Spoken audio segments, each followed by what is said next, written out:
রাসূলুল্লাহ সাল্লাল্লাহু আলাইহি ওয়াসাল্লামের সহিহ হাদিস থেকে একই বিষয়ের উপর একটি হাদিস পাঠ করেছি। আয়াত এবং পাঠিত হাদিসকে সামনে নিয়ে আজকে আলোচনা করার চেষ্টা করব ইনশাআল্লাহ। আজকে যে বিষয়টি আমি আলোচনা করব, এই বিষয়টি আমার আলোচনার প্রয়োজন ছিল 10 রমজানের পর থেকে 20 রমজানের মাঝামাঝি, যেহেতু এই সময়টা আমার হয়নি, এই জন্য এই আলোচনাটা এখন আমি করছি। আজকে আমার আলোচনার বিষয় তওবা এবং ইস্তিগফার। আজকে আমার আলোচনার বিষয় তওবা এবং ইস্তিগফার। যেহেতু রমজান শেষ, এই বিষয়টা গুরুত্বের সাথে আলোচনা দরকার ছিল, দরকার মনে করি আমি এই বিষয়টা আপনাদের সামনে নিয়ে আসছি। তওবা শব্দের শাব্দিক অর্থ হচ্ছে বিরত থাকা,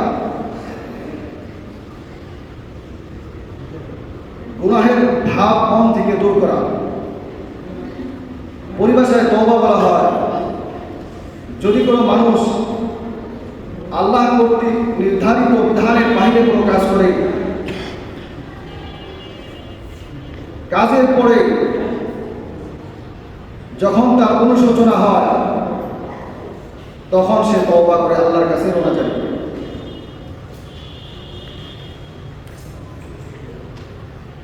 তওবার কয়েকটি ফজিলত রয়েছে। আমরা যে তওবা করি, এই তওবার দ্বারা মূলত তওবা হয় না। কারণ কি? যেই তওবার দ্বারা যেই মানুষগুলা তওবা করে, তওবার পর ওই কাজগুলো করে না। যেই গুনাহের কাজ মুমিন তওবা করার আগে করে, এরপরে সে আর কাজগুলো করে না, তাহলে ওই ব্যক্তির তওবা আল্লাহর কাছে কবুল হয়। তওবাও করে আবার গুনাহ করে, তাহলে বোঝা যায় তার গুনাহ থেকেই যাচ্ছে, তওবা কবুল হচ্ছে না। তো এই জন্য তওবা খালেস দিলে আমাদের করতে হবে। তওবা করলে কি লাভ হবে? এক নাম্বার, তওবাকারী ব্যক্তি হাবিবুল্লাহ হয়ে যায়। বলেন তো, তওবাকারী ব্যক্তি কি হয়? হাবিবুল্লাহ, মানে আল্লাহর প্রিয় বন্ধু হয়, বন্ধু হয়।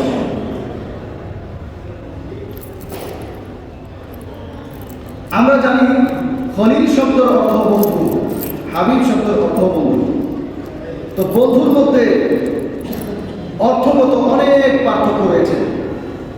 একটি পার্থক্য হচ্ছে খলিল, যেরকম ইব্রাহিম খলিলুল্লাহ নিজের পুরা জীবন বিসর্জন দিয়েছেন আল্লাহর জন্য। বলেন তো কার জন্য? আল্লাহর জন্য। কেন? তিনি আল্লাহকে ভালোবেসেছেন। তিনি তার জীবনের পরিপূর্ণ সময় আল্লাহ তাআলার গোলামিতে, হুকুম পালনে এবং পরীক্ষা দিতে দিতে তিনি খলিলুল্লাহ হয়েছেন। তিনি আল্লাহকে ভালোবাসেন। আর হাবিবুল্লাহ বলা হয় স্বয়ং আল্লাহ যাকে ভালোবাসেন। যেরকম আমাদের নবী সাল্লাল্লাহু আলাইহি ওয়াসাল্লামকে স্বয়ং আল্লাহ নিজে ভালোবেসেছেন, এই জন্য তিনি হাবিবুল্লাহ। যদি কোনো ব্যক্তি হাবিবুল্লাহ হতে চায়, সে যেন তওবা করে। হাবিবুল্লাহর এই গুণ যদি কারো কোনো ব্যক্তির জীবনে আনতে চায়, সে জন্য বেশি বেশি ইস্তেগফার করে। কারণ কি? তওবার মাধ্যমে আল্লাহ এবং বান্দা কাছাকাছি হয়ে যায়। বন্ধু আর বন্ধু, দুই বন্ধু যেরকম পাশাপাশি বসে গল্প গুজব করে কাছাকাছি থাকার চেষ্টা করে, ঠিক তওবাকারী ব্যক্তি আল্লাহ তাআলার এত নিকটবর্তী হয়ে যায়। সুবহানাল্লাহ। দ্বিতীয় ব্যাখ্যা, তওবাকারী ব্যক্তি মুস্তাজাবুদ দাওয়া হয়ে যায়। বলেন তো কি বলছি? তওবাকারী ব্যক্তি মুস্তাজাবুদ দাওয়া হয়ে যায়। ওই ব্যক্তি যখন যে দোয়া করে, আল্লাহ তাআলা তার দোয়া কবুল করে। সুবহানাল্লাহ। এই জন্য আমরা যত দোয়া করব, করার আগে তওবা করতে হয়। তওবা ইস্তিগফার করি, এরপরে দোয়া করি। তাহলে দ্বিতীয় নাম্বার মুস্তাজাবুদ দাওয়া কিভাবে হয় এইটা আগে এরপর হাবিবুল্লাহ ব্যাখ্যা করে নিয়ে এসেছি।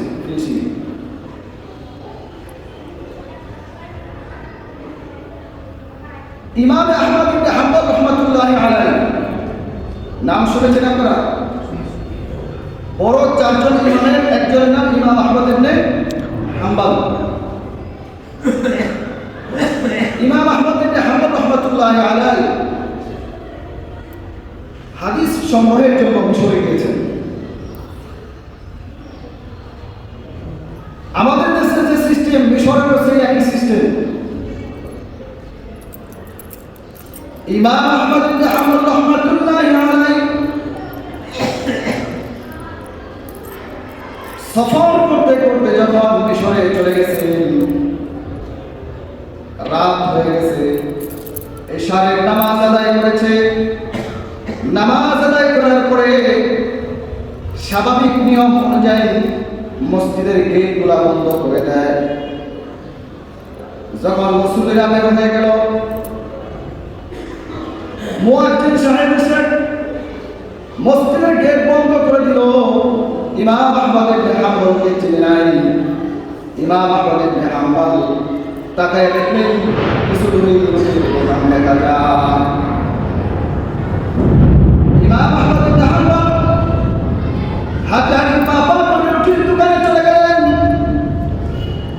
প্রচন্ড শীতের রজনী, চিন্তা করলেন যদি চুলার কাছাকাছি বসা যায় তাহলে চুলার আগুনে একটু উষ্ণতা পাওয়া যাবে, একটু তাপ আমার শরীরে আসবে, ঠান্ডাটা কম লাগবে, আমি রাত্রিটা এখানে পার করতে পারবো।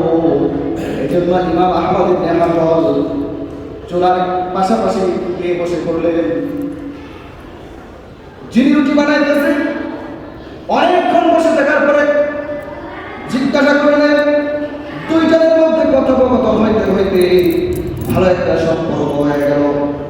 ইমাম আহমদ ইবনে হাম্বল রাহমাতুল্লাহি আলাইহি জিজ্ঞাসা করছে, হে ভাই, তুমি নিজে রুটি খামিরা তৈরি করো, আবার রুটি বানাও, এরপরে আবার তাওয়ার মধ্যে দিয়ে রুটি সেকতেছ, রুটি ভাজতেছ। তোমার এই কাজের ফাঁকে ফাঁকে আমি একটি জিনিস লক্ষ্য করে দেখেছি, মুখ দিয়ে বিড়বিড় করে কি যেন বলছো, বলো তো তুমি এই সময় কি বলো? লোকটা বলল, হ্যাঁ, আমি এমন একটা কাজ করছি, আমার কাজের ফাঁকে ফাঁকে আমি কিছু শব্দ বলছি, আস্তাগফিরুল্লাহাল আযীম ওয়া আতুবু ইলাইহি। এই শব্দগুলো আমি আমার কাজের ফাঁকে ফাঁকে বলি। আল্লাহ তাআলার বিনিময়ে আমার জীবনে যত দোয়া করেছি আল্লাহ তাআলা সমস্ত দোয়া কবুল করেছেন। কথা বলার পরে আবার লোকটা বলতেছে, ও মুসাফির, আমি একটু বেশি বলে ফেলেছি, সব দোয়া কবুল হয়েছে এরকম নয়, এমন একটা দোয়া জীবনে কবুল হয় নাই। কারণ কি সেই দোয়াটা কেন কবুল হলো না কেন? আমি কাজের কারণে আমার ঘরে বৃদ্ধ মা আছে, আমি রুটির দোকান শেষ করার পরে রুটি এবং মুষ্ট ঘোরা করে আমি আমার মার দোকানে যাই, অসুস্থ মাকে খাইয়ে আবার বিছানায় শুয়ে আবার সকালে এসে রুটি বানাই, রুটির দোকান চালাই। আমি দোয়া করেছিলাম মদিনার শ্রেষ্ঠ একজন আলেম, হাদিস বিশারদ, ইমামদের মধ্যে বড় একজন ইমাম, ইমাম আহমদ ইবনে হাম্বলের সাক্ষাৎ যদি আমি করতে পারতাম নিজের জীবনকে আমি ধন্য মনে করতাম। যখন এই কথা বললেন, বলার সাথে সাথে ইমাম আহমদ ইবনে হাম্বল লাফ দিয়ে দাঁড়িয়ে আল্লাহু আকবার বলে চিৎকার করেছে, বলে, যুবক, তোমার সব আল্লাহ তাআলা কবুল করেছেন। যে দোয়া তুমি করেছিলে ইমাম আহমদ ইবনে হাম্বলের সাথে তুমি মদিনা মসজিদের মুক্তি গিয়ে তুমি সাক্ষাৎ করবে, কিন্তু আল্লাহ তাআলা ইমাম আহমদ ইবনে হাম্বলকে তোমার রুটির দোকানে তোমার সাথে সাক্ষাৎ করে দিয়েছে। সুবহানাল্লাহ। তাহলে আমরা ইতিহাস থেকে জানতে পারলাম, ইস্তিগফার করে যদি কোনো ব্যক্তি দোয়া করে, এই আমলটা যদি কেউ করে, ওই ব্যক্তি মুস্তাজাবুদ দাওয়া হয়ে যায়, দোয়া করতে দেরি, কবুল হইতে দেরি। যেতে হয় না। এজন্য আল্লাহ প্রিয় হাবিব সাল্লাল্লাহু আলাইহি ওয়াসাল্লামকে বলেছেন ওয়া ইন তাস্তাগফির লাহুম 70 মাররা, ওয়া আমার হাবিব আপনার জীবনে শুরু থেকে শেষ পর্যন্ত আউয়াল থেকে আখির অর্থাৎ জন্ম থেকে মৃত্যু পর্যন্ত আপনার জীবনে কোনো গুনাহ নাই, কোনো গুনাহ আপনি করেন নাই, তারপরও আমি আল্লাহ তাআলা আপনাকে আদেশ করেছি যে 70 বার তওবা করবে। যার জীবনে কোনো গুনাহ নাই সেই মহামানব যদি দিনে 70 বার তওবা করে তাহলে উম্মতের কি পরিমাণ তওবা করা উচিত? তওবার কোনো বিকল্প নাই। কারণ মানুষ জীবনে চলতে ফিরতে উঠতে বসতে প্রতিটা মুহূর্তে ভুল করে আর যদি সে দিনে 70 বার তওবা করতে পারে ওই ব্যক্তি কখনো ঈমান হারা হয়ে মৃত্যুবরণ করবে না। এই জন্য আমরা সর্ব অবস্থায় তওবার হালতে থাকবো ইনশাআল্লাহ। দ্বিতীয় কথা বলছিলাম, তওবাকারী ব্যক্তি আল্লাহর বন্ধু হয় কিভাবে, তার একটা ব্যাখ্যা, একটা দৃষ্টান্ত আমি দিব। তওবাকারী ব্যক্তি আল্লাহর কাছে এত দামি হয়, হাদিসের মধ্যে এসেছে যদি উম্মত মুহাম্মাদী তওবা না করত, গুনাহ না করত, এই জাতি রাখতো না আল্লাহ তাআলা। এই জাতিকে শেষ করে আবার নতুন জাতি, নতুন নবী আল্লাহ প্রেরণ করবেন। যেহেতু আল্লাহ তাআলা কোনো নতুন জাতি আর কোনো নতুন নবী প্রেরণ করবেন না, এই জন্য এই জাতির উপর তওবাটা আল্লাহ তাআলা ডাইরেক্ট আদেশ করেছেন যে আমার হাবিব যার জীবনের শুরু এবং শেষে কখনো গুনাহ করেন নাই, আমার হাবিবকে বলতেছি আমার হাবিব আপনি সর্বপ্রথম তওবা করেন, ইস্তিগফার করেন। আপনার দ্বারা আপনার উম্মত শিখবে, তারাও ইস্তিগফার করবে, তারাও যেন তওবা করে। যেহেতু আপনাকে আমি শ্রেষ্ঠ নবী এবং খাতামুন নবিয়্যিন হিসেবে পাঠাইছি, আপনার পরে আর কোনো নবী আসবে না, এই জন্য আপনার উম্মত যেন তওবা করে।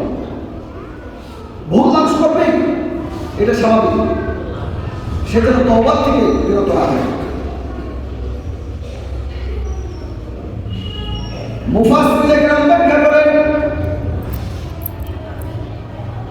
তওবাকারী ব্যক্তি আল্লাহ তাআলার প্রিয় বন্ধু হয়ে যায়।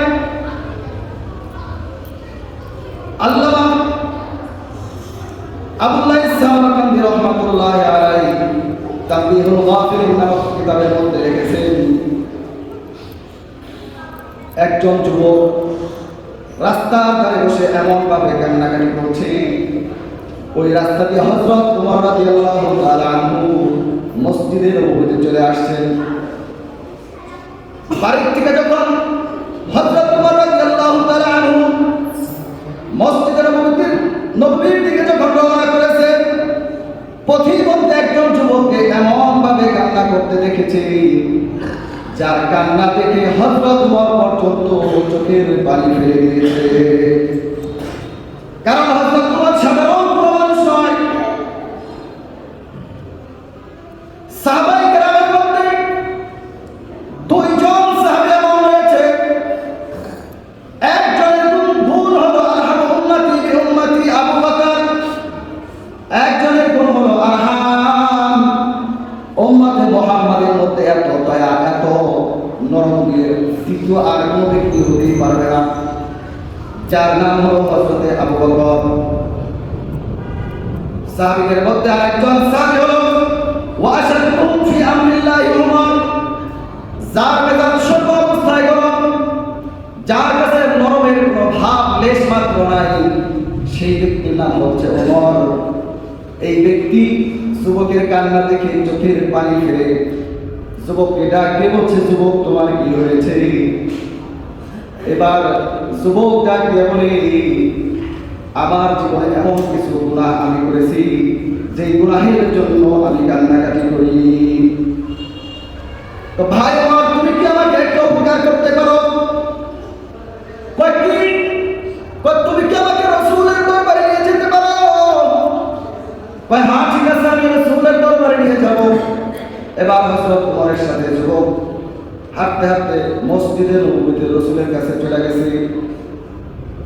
হযরত ওমর বলে, তুমি মসজিদে নববীর বাইরে বসো, আমি নবীজির অবস্থান জেনে আসি, তারপরে তোমাকে ডাকবো। যখন মসজিদে নববীতে হযরত ওমর চলে গেছে, আল্লাহর প্রিয় হাবিব সাল্লাল্লাহু আলাইহি ওয়াসাল্লাম দেখে হযরত ওমরের চোখ জোড়া পানি, চোখ দিয়ে পানি ঝরনার মতো ঝরে পড়ছে। এই অবস্থা থেকে নবীজি জিজ্ঞাসা করলো, মায়ের কি ওমর, হে ওমর তোমাকে কি শেখা দেয়? হযরত ওমর বলে, এমন এক যুবকের কাহিনী, এমন এক যুবকের কান্না থেকে আমার চোখে পানি চলে আসছে। ইয়া রাসূলুল্লাহ, আপনি যদি অনুমতি দেন, ওই যুবককে আমি বাহির থেকে আপনার কাছে নিয়ে এসেছি। মসজিদের নববীর বাহিরে বসে আছে, তাকে আমি ভিতরে আনতে চাই, যদি আপনি অনুমতি দেন। ওই ঠিক আছে, যুবককে নিয়ে আসো। নিয়ে আসার পরে আল্লাহর নবীর সামনে বসে বলতেছে, ইয়া রাসূলুল্লাহ, আমার কি ক্ষমা করবেন না? বা আগে গুনাহের বর্ণনা দাও, কি গুনাহ করেছো? আল্লাহর নবীকে বলতেছে, ইয়া রাসূলুল্লাহ, আমার মনে হইতেছে আল্লাহ তাআলা আমার গুনাহ ক্ষমা করবেন, আমি এত বড় গুনাহ করেছি। ওই তাহলে কি আল্লাহর মাখলুকাতের থেকেও তোমার গুনাহ বড় নাকি? ওই আমার মনে বলতেছে আল্লাহ তাআলা সমস্ত মাখলুকাতের চেয়ে আমার গুনাহ বড়। ওই তাহলে কি আল্লাহ তাআলার দয়া, আল্লাহ তাআলার রহমতের থেকেও তোমার গুনাহ বড় নাকি? আল্লাহ তাআলার রহমতের থেকে আমার গুনাহ বড়, আমার মনে আল্লাহ তাআলা আমাকে ক্ষমা করবে না। ওই তাহলে তুমি কি ওয়াই কাতাল তারাফসান, তুমি কি কাউকে হত্যা করেছো? ওই ইয়া রাসূলুল্লাহ, এই কাজ আমি করি নাই। ওই তাহলে কি আশরাকতা বিল্লাহ, তুমি আল্লাহর সাথে শিরক করেছো? বানা তাও করি নাই। ওই তাহলে তুমি তোমার গুনাহের বর্ণনা দাও। আল্লাহ আব্দুল্লাহ সামারকান্দি রাহমাতুল্লাহি আলাইহি কিতাবের মধ্যে বলেন, যুবক ডাকতে বলতেছে, ইয়া রাসূলুল্লাহ, আমার ভয় হইতেছে এই গুনাহের বর্ণনা দিতে। ওই যদি বর্ণনা না দাও আমি কিভাবে বুঝবো? বা আমার পেশানো একদম কাফন চূড়া, আমি মানুষ মৃত্যু হলে দাফন করার পরে আমি মানুষের কবর খুলে, মানুষ যখন চলে যায় কবর করে আমি কাফনগুলা চুরি করে নিয়ে আসি, ওইগুলা বাজারে বিক্রি করি, আমার পেশাই হলো এটা। একদিন জানলাম মদিনার মধ্যে সবচেয়ে সুন্দরী একজন মহিলা মারা গেছে। আমি শোনার পরে যখন মহিলাকে দাফন করে আসতো, আমি কোদাল হাতে রাতের অন্ধকারে কবরটা খনন করে আমি সেই কাফনগুলা তুলে নিয়ে আসলাম।